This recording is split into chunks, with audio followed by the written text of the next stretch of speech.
ये आकाशवाणी है। अब आप प्रियंका अरोड़ा से समाचार सुनिए।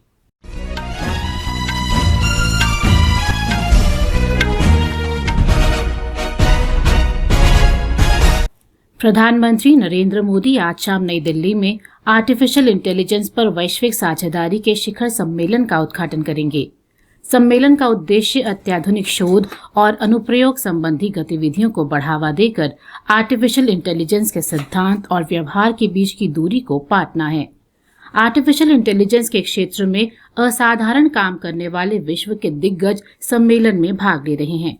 3 दिन के सम्मेलन के दौरान आर्टिफिशियल इंटेलिजेंस और वैश्विक स्वास्थ्य, शिक्षा तथा कौशल, आर्टिफिशियल इंटेलिजेंस और डेटा गवर्नेंस जैसे विषयों पर कई सत्र आयोजित किए जाएंगे।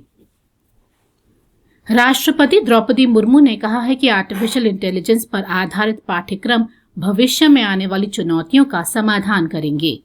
राष्ट्रपति मुर्मू ने कहा कि इसका उद्देश्य मानव जीवन की गुणवत्ता बढ़ाना होना चाहिए।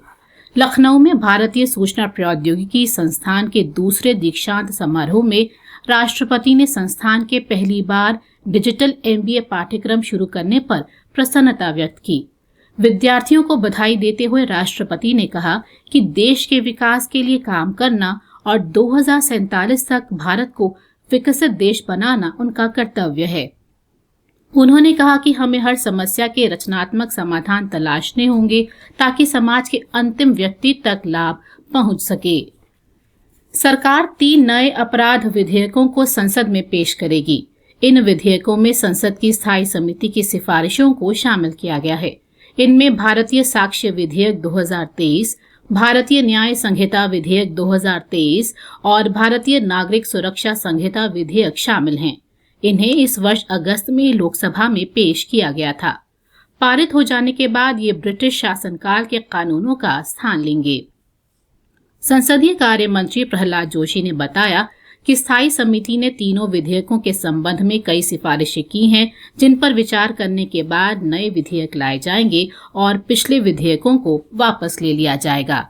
ये विधेयक भारतीय दंड संहिता 1860, आपराधिक प्रक्रिया कानून 1898 और भारतीय साक्ष्य अधिनियम 1872 की जगह नए कानूनों के लिए लाए जाएंगे। केंद्र सरकार ने कहा है कि 5,600 कश्मीरी प्रवासियों को पिछले 5 वर्ष में सरकारी रोजगार उपलब्ध कराए गए हैं। गृह राज्य मंत्री नित्यानंद राय ने लोकसभा में एक लिखित उत्तर में बताया कि 46,631 कश्मीरी परिवार सुरक्षा कारणों से घाटी छोड़कर चले गए।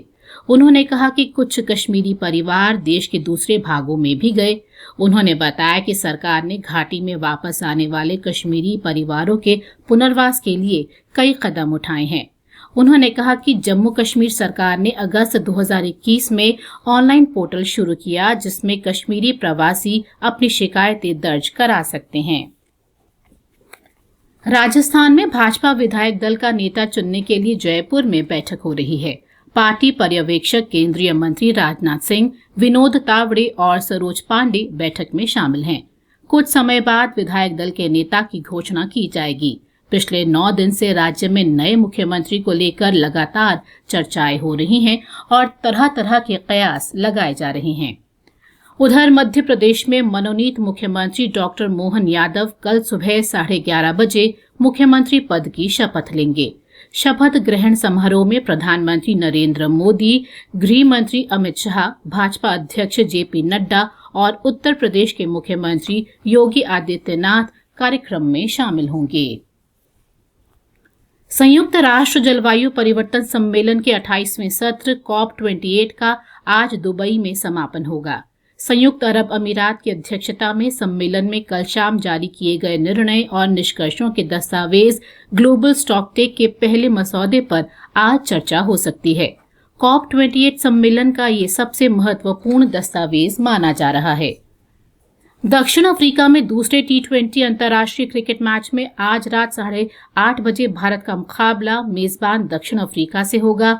3 मैचों की श्रृंखला का पहला मैच रविवार को बारिश के कारण रद्द कर दिया गया था।